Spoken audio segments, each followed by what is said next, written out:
Welcome to The Explainer.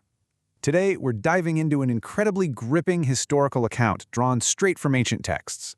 We're going to explore a massive political and military conflict where the ultimate consequence, literally the survival or destruction of thousands of people, hinged entirely on a single, perfectly pronounced syllable. It's a fascinating, honestly pretty intense look at tribalism, conflict, and the brutal realities of ancient borders. So I want you to imagine something for just a moment. Picture your life depending entirely on your regional accent. Imagine trying to escape a conflict zone. You reach a border checkpoint, and the guards ask you to say just one specific word. Your ability to make a specific phonetic sound, a sound your dialect naturally struggles with, is literally the only thing standing between you and immediate execution. Makes you wonder, what is the deadliest mispronunciation in history? Okay, let's dive into this. 42,000. That is the staggering death toll that resulted from this specific linguistic trap. 42,000 lives ended at a river crossing over a single word.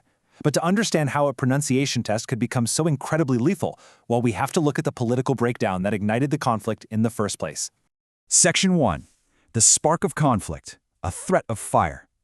To understand this clash, we begin with a total breakdown in diplomacy between the men of Ephraim and a leader named Jephthah.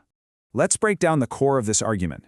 Ephraim's threat is furious. They demand to know why Jephthah fought the children of Ammon without inviting them, issuing a violent ultimatum.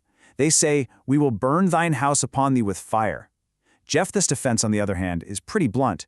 He replies that when he did call for them during a great strife, the men of Ephraim just flat out failed to show up. Jephthah's justification here is incredible. He argues, "I put my life in my hands and passed over against the children of Ammon, and the Lord delivered them into my hand. Wherefore then are ye come up unto me this day to fight against me?" He's pointing out the absolute absurdity of their anger. I mean, he risked absolutely everything. Without their help, he won the battle against Ammon, and now, after the danger is past, they show up just to threaten him? To Jephthah, this hostility is entirely unwarranted. Section 2. The Battle for Gilead, a clash of tribes.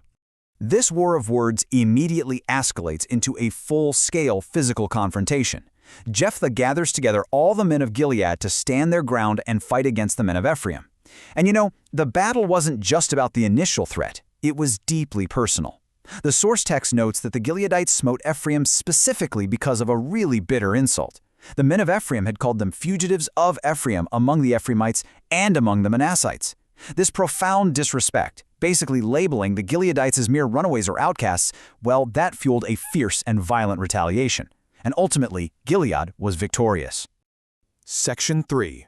The Deadly Shibboleth Test, a lethal checkpoint. Now, what's really interesting about this is that following their victory in battle, the Gileadites don't just let the defeated Ephraimites retreat. Nope, they cut off the escape route by capturing the passages of the Jordan River, setting up a checkpoint with cold, ruthless logic. Step 1, intercept the escapees as they try to cross the Jordan. Step 2, ask them directly, "Art thou an Ephraimite?" Naturally, a desperate, escaping soldier is going to lie to save his life. So if the escapee says nay, meaning no, they move to step 3, which is administering the pronunciation test. And here is the trap.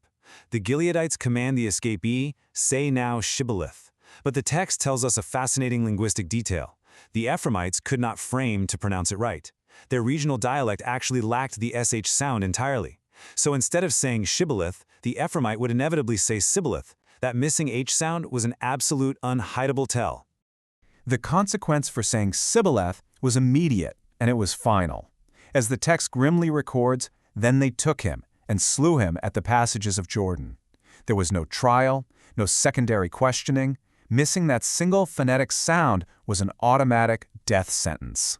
Which brings us full circle back to the horrific toll of this conflict. Because of this systematic checkpoint and the linguistic test, there fell at that time of the Ephraimites 42,000, an absolutely massive loss of life, finalizing Jephthah and Gilead's total victory over Ephraim. Following this incredibly intense, massive conflict, we look at the timeline of Jephthah's subsequent rule, and it's surprisingly brief. He judged Israel for only 6 years. Then Jephthah the Gileadite died, and he was buried in one of the cities of Gilead.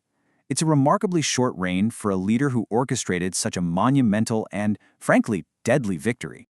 Section 4. Era of the Minor Judges, the Aftermath. And this brilliantly illustrates a dramatic shift in the source text right after Jephthah's death.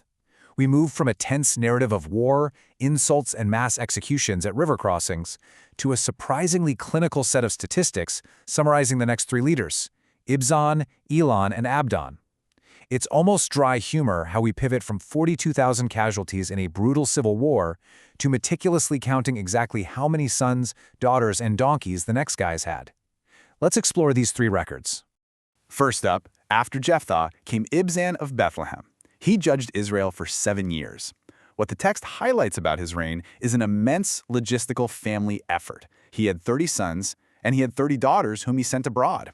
In return, he took in 30 daughters from abroad for his sons. I mean, it's a massive, highly coordinated system of marriage alliances.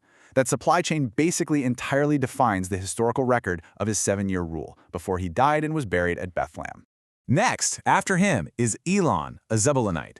His record is incredibly straightforward. He judged Israel for 10 years, he died, and he was buried in Ajalon in the country of Zebulun. And that is the entirety of his footprint in this section of the text. Just a brief 10-year bookmark in the history of the region. Finally, we have Abdon, the son of Hillel, a Pirathonite. He judged Israel for 8 years. For Abdon, the text provides a strangely specific metric of power and wealth.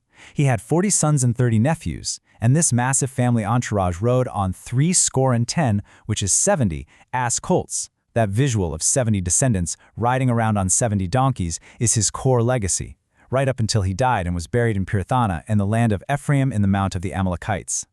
So we've moved from the high-stakes survival of the pronunciation test to the wealthy entourages of the minor judges. But I want to leave you with a thought regarding that deadly checkpoint. This historical event literally gave us the modern word Shibboleth, a custom phrase or pronunciation that distinguishes one group of people from another. So how do modern literal or cultural shibboleths still divide us from them today?